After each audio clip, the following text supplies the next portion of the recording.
The Buddha and his Dhamma, mind and the animate order.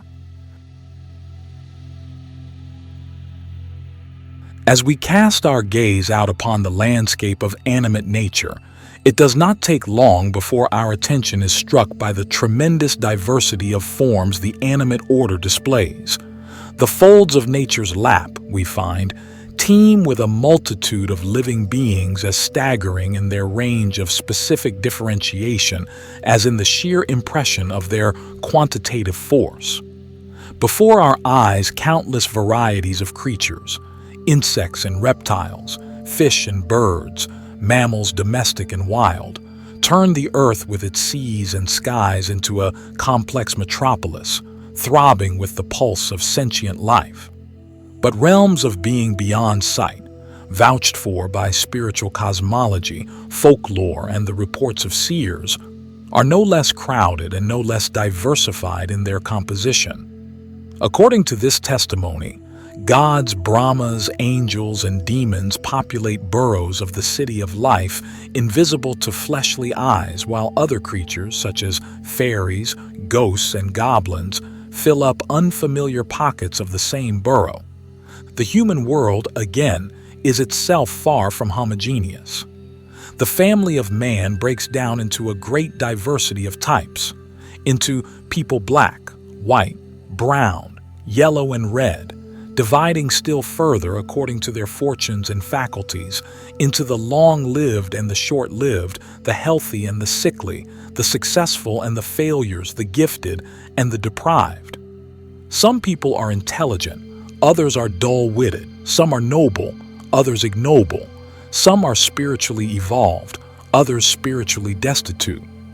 Human beings range all the way from mental retards who can manage their bodily needs only with great difficulty, to sages and saints who can comprehend the deepest secrets of the universe and lift the moral outlook of their less acute brothers and sisters to heights undreamed of in the common stream of thought. To the thinker who would dig below the surface presentations and discover the reasons for the manifest phenomena, the question naturally arises why life exhibits itself in such variegated apparel. Reflection upon this question has given birth to a multitude of schools of thought, religious and philosophical, each offering its own speculations as the key to unravel the riddle of nature's kaleidoscopic design. In the intellectual history of humanity, the two dominant positions around which these schools cluster are theism and materialism.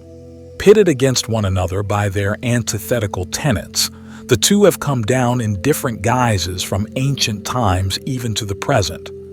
Theism refers the diversity of sentient life, including the disparities of fortune evident in the human world, to the will of God. It is God, the theist holds, the omnipotent, omniscient author of the universe, who creates through the fiat of his will the variety of natural forms, allots to beings their respective shares of happiness and suffering, and divides people into the high and the low, the fortunate and the miserable. Materialism, in contradistinction, rules out any recourse to an extraterrestrial agency to account for the differentiation in the faculties and capacities found amongst living beings, and attempts to provide in its place a system of explanation which works exclusively with naturalistic principles pertaining to the material order. The entire gamut of living forms together with all life's modes of expression, the materialist claims, can be effectively reduced in the end to the adventures of matter governed by physical, chemical, and biological laws. Even consciousness represents, for the materialist, only a secondary superstructure built upon a material base, devoid of any larger significance in itself. It is not our present purpose here to examine at length these two rival doctrines. Let it suffice to note that both, in different ways, throw into jeopardy the postulate of a progressive spiritual evolution of beings by withholding, implicitly or explicitly, the necessary condition for such a course of evolution, namely, an inwardly autonomous will which finds in the diversity of the sentient order the field for the working out of its own potentialities for growth and transformation, in accordance with laws governing freely chosen possibilities of action. Theism withholds this condition by its basic postulate of an omnipotent deity directing the entire field of nature from above. If all of nature runs its course in obedience to divine command, then the individual will, which belongs to the natural order, must be subject to the same divine supervision as the rest of animate nature.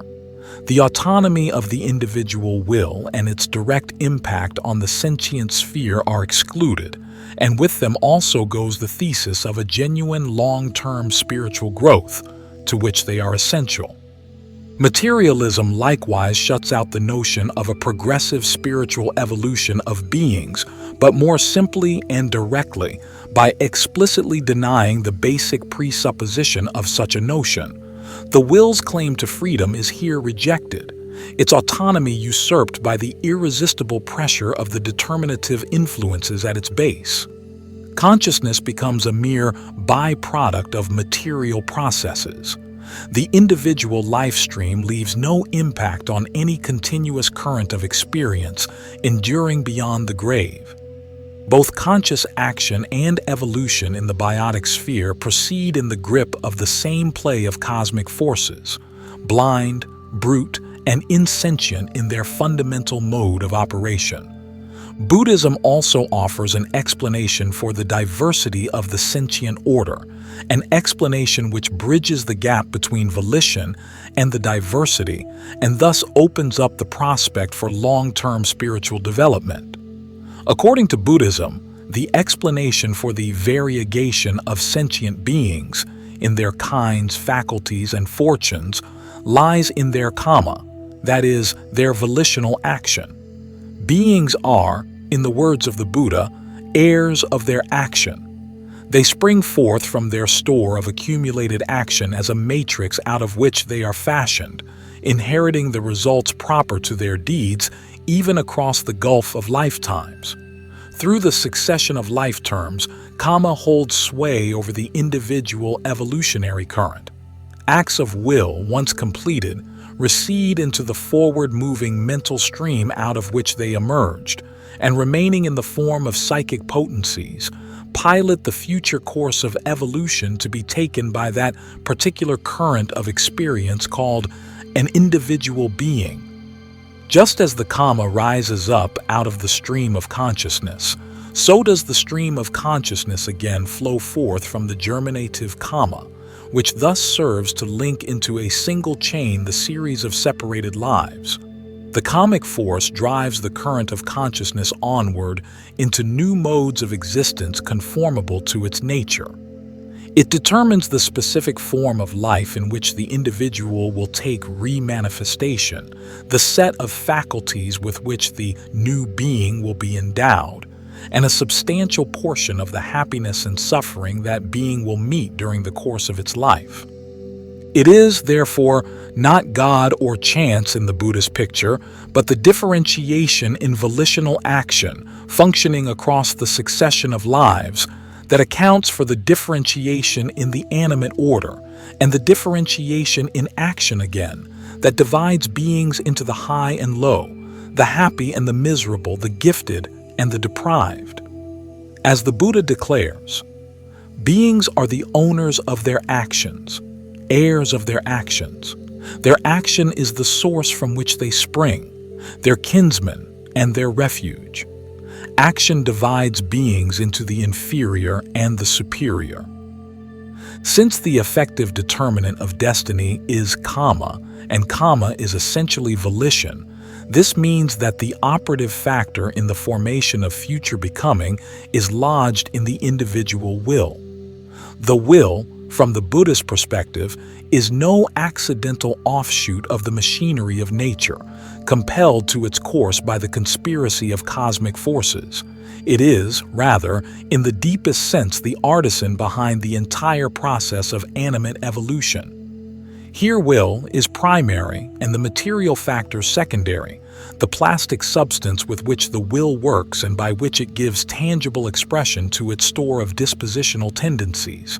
The varied landscape of sentient existence for Buddhism represents but an outward register of the inward transactions of the will and the hierarchy of living forms, the great chain of being, but a congelation of its functional modalities in the world of spatio-temporal extension. Differentiation in the biological sphere is thus preceded and paralleled by a set of transformations in the mental sphere, which finds in animate nature the channel for actualizing its own potentialities throughout the series of successive becomings comprising the individual continuum. Through the exercise of our will, therefore, we build for ourselves our own world independent of coercion by extrinsic forces and mold the destiny that awaits us in time to come, whether for happiness or misery, for bondage or liberation. For the spiritual aspirant, however, it is not sufficient merely to understand the theoretical ground for the differentiation of living beings. For us, it is of the utmost importance to know what we can do to further our own progress along the scale of spiritual evolution, to advance to higher levels of attainment during the course of our earthly life, to secure a rebirth conducive to spiritual growth in the life to come, and ultimately to transcend this repetitive cycle of birth and death and attain nibbana, the supreme and irreversible deliverance. The answer to this problem begins with the fact that karma divides itself, according to its moral quality, into two types: the unwholesome, akusala, and the wholesome, kusala. Unwholesome karma is action, physical, verbal, or mental, that springs from the three unwholesome roots of action: greed, lobha, hatred, dosa, and delusion, moha. Any action grounded in these roots is spiritually detrimental and morally defective.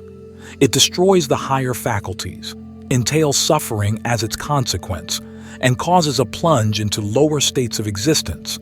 In short, it brings decline along the scale of spiritual evolution and deeper immersion in the mire of phenomenal existence.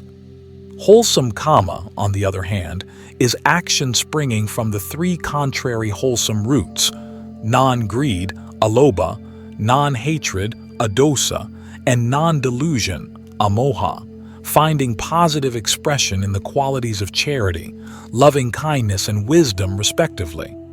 Wholesome action functions in a way diametrically opposite to its dark counterpart. It is spiritually beneficial and morally commendable, stimulates the unfolding of the higher faculties, and entails happiness both in the present and in time to come. Consistently practiced, it promotes progress along the evolutionary scale, leading to higher states of existence in successive lifespans, and finally to the realization of deliverance. On ultimate analysis, life is a self-regenerating sequence of occasions of experience, comprising occasions of action and occasions of reception. Action is volition, and volition inevitably involves decision or choice, a selection from the welter of possibilities open to the will of that alternative most, conformable to the individual's purpose, a selection even at a higher level of the purposes themselves. Every moment of morally significant action, therefore, confronts us with the call for a decision, with the necessity for choice. Choice must work within the gamut of options open to the will, and these options, despite their great differences of qualitative character, necessarily fall into one of two classes according to their ethical nature: into the wholesome or the unwholesome. The one leads to progress, the other to decline. Thence progress or decline depends entirely upon our choice, and not upon any external agency, whether conceived in spiritualistic or materialistic garb. Through our fleeting momentary decisions, accumulated over long periods, we model our fortune and chisel out of the unshaped block of futurity the destiny that will befall us in the span of time to come. Each call for a decision may be depicted as a ladder, one end leading upward to unknown heights, and the other extending downward into forbidding depths, while our successive decisions may be taken as the steps that lead us up or down the ladder's graded rungs. Or again, each moment of action may be compared to a crossroad at which we stand, a forked road one side of which leads to a city of bliss and the other to a swampland of misery and despair. The two roads stand, fixed and silent, awaiting our choice, and only our decision determines whether we shall reach the one destination or the other. In sum, then, it is our karma that precipitates our destiny, for it is karma that brings about manifestation of all the destinations, gati, or realms of sentient existence, and karma ultimately that fashions the entire variegated landscape of sentient existence itself, according to the ethical tone of its associated moral roots. As the Exalted One explains, speaking not through speculation but through his own direct penetration of the paths leading to all destinations, it is not celestial beings, deva, or humans, or any other creatures belonging to happy forms of existence that appear through action, karma, born of greed, born of hate, born of delusion. It is rather beings of the hells, of the animal kingdom, of the ghostly realm, or any other others of miserable form of existence that make their appearance through action born of greed, hate, and delusion. It is not creatures of the hells, of the animal kingdom, of the ghostly realm, or any others of a miserable form of existence that appear through action born of non-greed, born of non-hate, born of non-delusion. It is rather celestial beings, humans, or any other creatures belonging to a happy form of existence that make their appearance through action born of non-greed, non-hate, and non-delusion. Anguttara Nikaya 639.